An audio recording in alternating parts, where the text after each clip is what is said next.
Assalamualaikum warahmatullahi wabarakatuh. Apa kabar teman-teman semuanya? Dimanapun kita berada, semoga kita selalu dalam keadaan sehat walafiat dan selalu tetap semangat.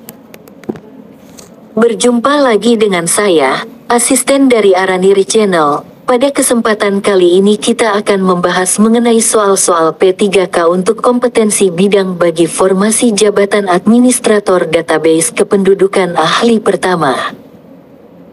Bagi teman-teman yang menginginkan modul dan soal-soal latihan beserta pembahasan berdasarkan kisi-kisi Kemenpan RB terbaru, silakan menghubungi kami di halaman deskripsi.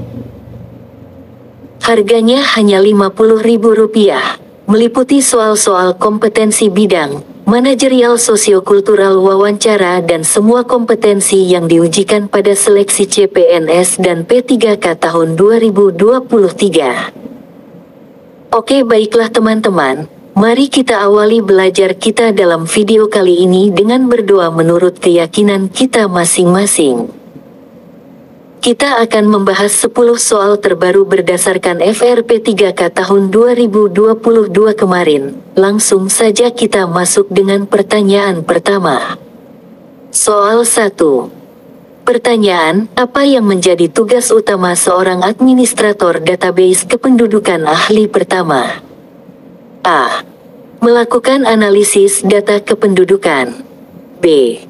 Mengelola basis data kependudukan. C.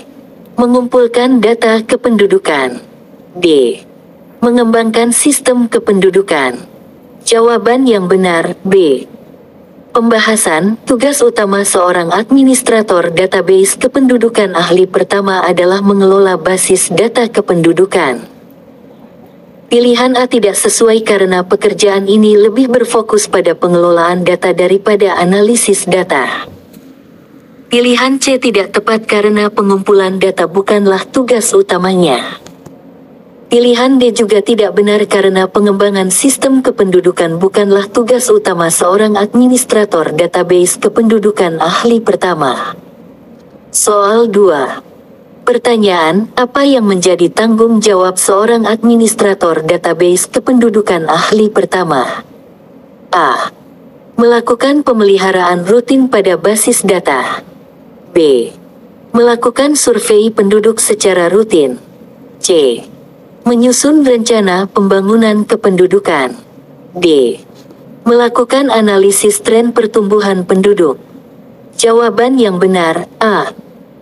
Pembahasan, tanggung jawab seorang administrator database kependudukan ahli pertama adalah melakukan pemeliharaan rutin pada basis data.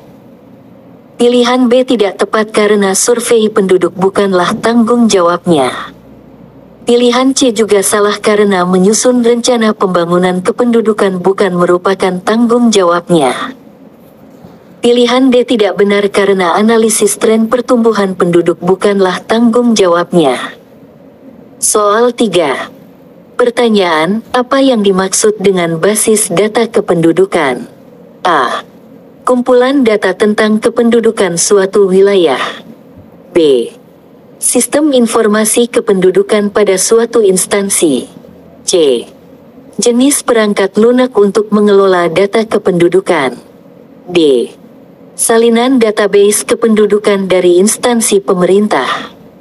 Jawaban yang benar, A. Pembahasan, basis data kependudukan adalah kumpulan data tentang kependudukan suatu wilayah. Pilihan B tidak tepat karena basis data tidak selalu berada di suatu instansi. Pilihan C juga salah karena basis data bukan merupakan perangkat lunak. Pilihan D tidak benar karena basis data merupakan asli bukan salinan. Soal 4. Pertanyaan, apa manfaat utama dari pengelolaan basis data kependudukan? A. Memudahkan pengumpulan data kependudukan. B. Meningkatkan keamanan data kependudukan. C. Mempercepat proses analisis data kependudukan. D.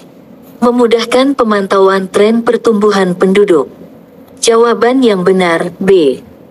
Pembahasan, manfaat utama dari pengelolaan basis data kependudukan adalah meningkatkan keamanan data kependudukan.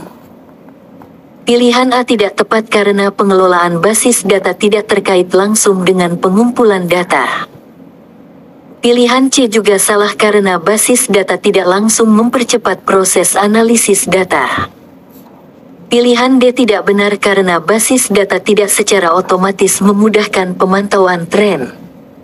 Soal 5. Pertanyaan, apa yang menjadi tantangan utama dalam mengelola basis data kependudukan? A. Keterbatasan jumlah petugas yang berkompeten. B. Masalah keamanan data yang kompleks. C. Kesulitan dalam memperoleh data yang akurat. D. Biaya yang tinggi dalam pengelolaan basis data. Jawaban yang benar, B. Pembahasan, tantangan utama dalam mengelola basis data kependudukan adalah masalah keamanan data yang kompleks. Pilihan A tidak tepat karena tantangan ini lebih berkaitan dengan aspek sumber daya manusia. Pilihan C juga salah karena akurasi data bukanlah tantangan dalam pengelolaan basis data. Pilihan D tidak benar karena biaya tidak dianggap sebagai tantangan utama dalam kasus ini. Soal 6. Dalam administrasi kependudukan, yang termasuk dalam data kependudukan adalah A. NIK, nama, dan alamat. B. Tinggi badan, berat badan, dan status perkawinan. C. Gelar akademik, pekerjaan, dan email. D. Agama, jenis kelamin, dan kewarganegaraan.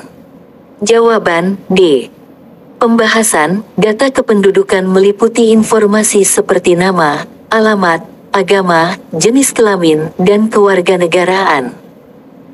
Pilihan A, B, dan C tidak termasuk dalam data kependudukan. Soal 7. Dalam administrasi kependudukan, yang bertanggung jawab mengelola database kependudukan adalah A. Camat di setiap kecamatan. B. Dinas Kependudukan dan Catatan Sipil setiap provinsi.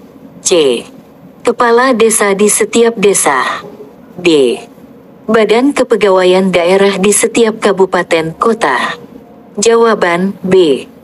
Pembahasan, Dinas Kependudukan dan Catatan Sipil merupakan instansi yang bertanggung jawab mengelola database kependudukan di setiap provinsi. Pilihan A, C, dan D tidak memiliki kewenangan yang sama dalam hal ini. Soal 8. Pemutakhiran data kependudukan meliputi kegiatan A. Pendaftaran penduduk baru. B. Pencatatan perpindahan penduduk.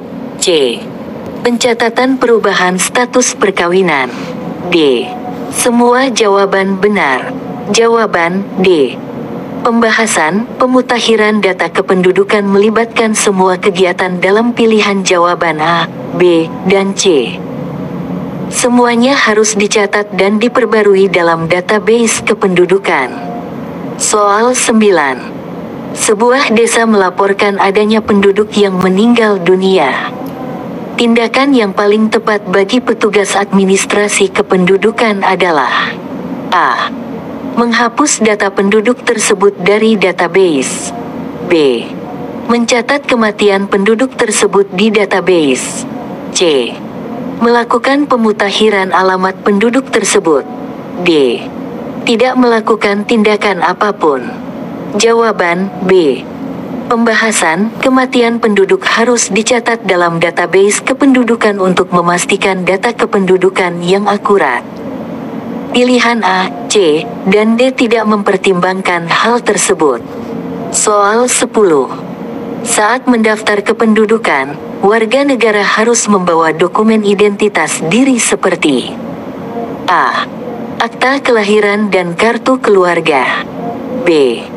Kartu identitas penduduk dan paspor. C. Kartu keluarga dan surat keterangan domisili. D. Kartu identitas penduduk dan surat nikah. Jawaban, A.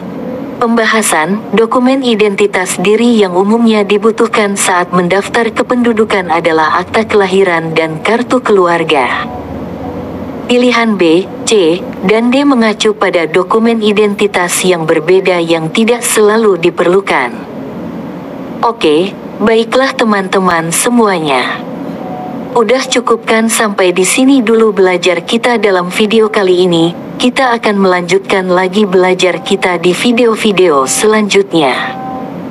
Semoga teman-teman dapat lulus menjadi P3K atau CPNS pada tahun ini. Amin. Wassalamualaikum warahmatullahi wabarakatuh.